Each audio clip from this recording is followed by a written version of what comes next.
I did email everyone the notes, so you should have it. All right, so basically here, this is really more review.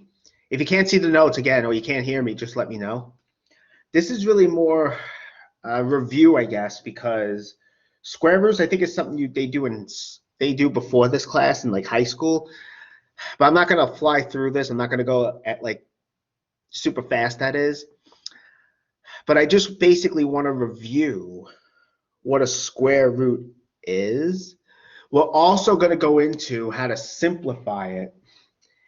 And I've done this in the past, how to rationalize the denominator of a fraction. I think it's good practice, so we'll do that as well. I mean, this section isn't too long. I have a worksheet that everyone can work on as well. So let me get started with this. So first, of course, we have to see what exactly is a square root.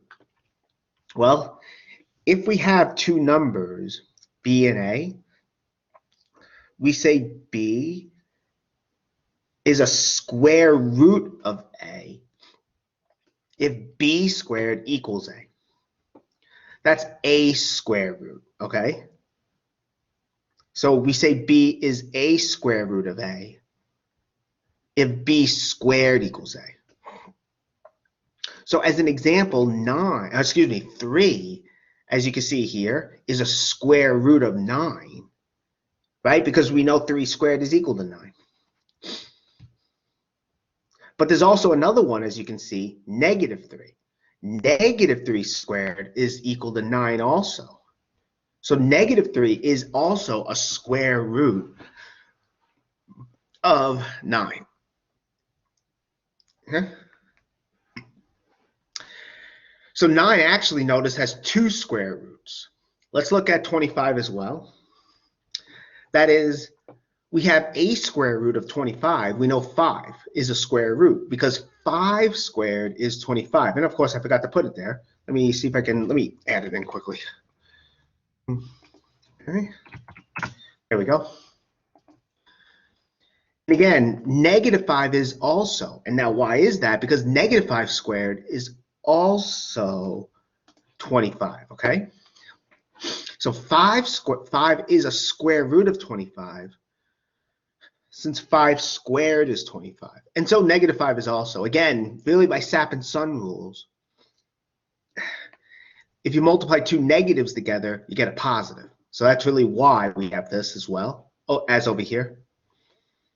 Okay, but we want to somehow distinguish, though, between a square root, the negative one, and the positive one, right? I mean, if someone asks you for a square root, for a square root of 9, it's natural to wonder, well, which one do you want? There's 2 of them. Same thing with 25. If I ask you for the square root, for a square root of 25, you can ask, well, which one, 5 or -5? So this is how we distinguish between the two. We say that b is the square root. I mean, technically, it's the principal square root, but people usually just say the square root of a. And we have this notation for it.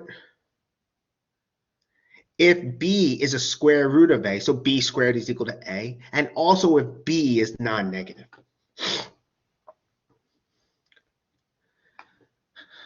And if b is also non-negative. So again, the square root of a number is the non-negative one. That's really what this is saying. Well, what about the other square root? Well, we just have negative it. We just put a negative in front. I mean, you can see also from here with 9, right? The square roots of 9, for instance, were 3 and -3. They differ by a negative. Same thing with 25, right? The square roots of 25 differ by a negative. So that's really what we have here. Okay. As you can see. Okay, here's just some other examples. Like the square root of 9 is 3, and that's because 3 is non-negative, and 3 squared is 9. That's what we have here. The square root of 16 is 4. Since 4 is non-negative, and 4 squared is 16. And for 25, the square root of it is 5. So it has to be a square root, so you have to square it to get the number, and it has to be non-negative. That's what happens here. Okay, that's good.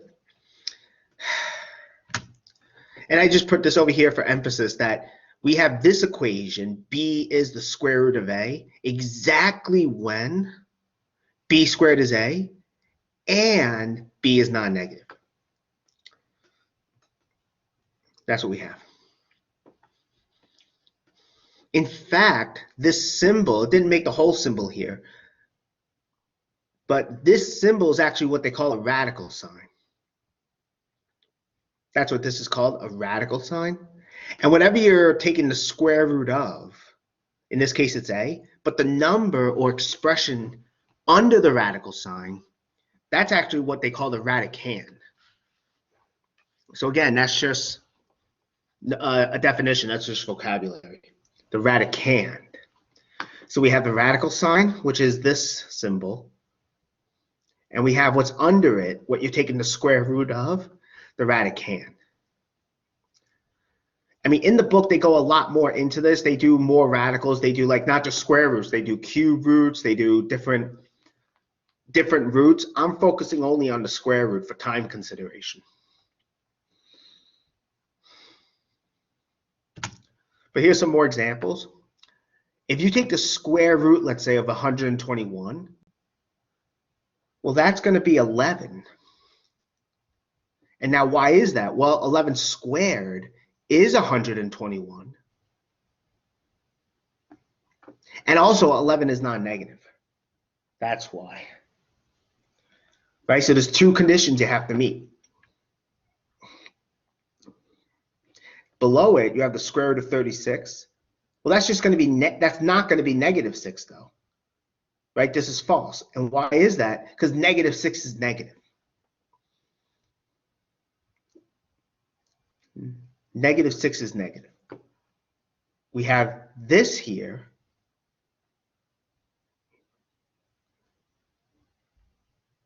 Square root of 36 though is 6. And that's because 6 squared is 36 and 6 is non-negative. 6 squared is 36 and 6 is non-negative. So that's why. So again, the square root of 36 equal to negative 6. That's not true because negative 6 is negative. Square roots have to be non-negative. But we do have this though.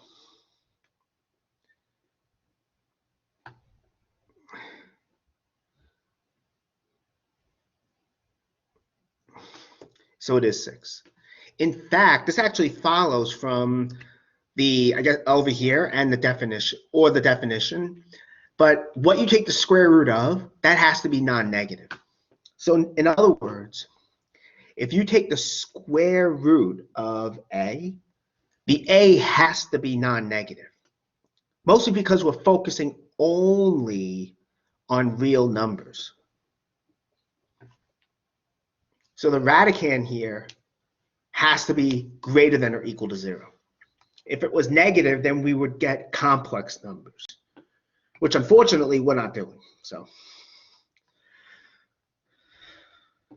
okay, that's what square roots. Okay, so you can only take the square root of a non-negative number. Okay, so this is new for us. Well, let's see what properties the square root has. Well, we also know, for instance, that the square root of 225, that's going to be 15. Now, why is that? Well, 15 squared is 225. That's just direct calculation. And 15 is non-negative.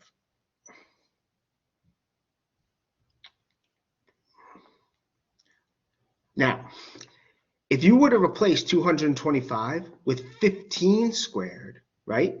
If you were to replace it, 225 with 15 squared, you would have this equation. Let me say it again, I'm sorry.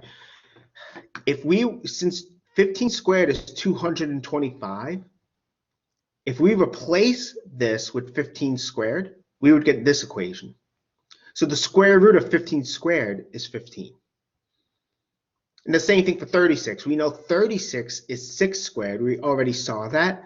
So the square root of 36 is the square root of 6 squared. And both of these then have to equal 6. So we get this. And really what I'm trying to say is I'm trying to show you this equation is what I'm trying to show you.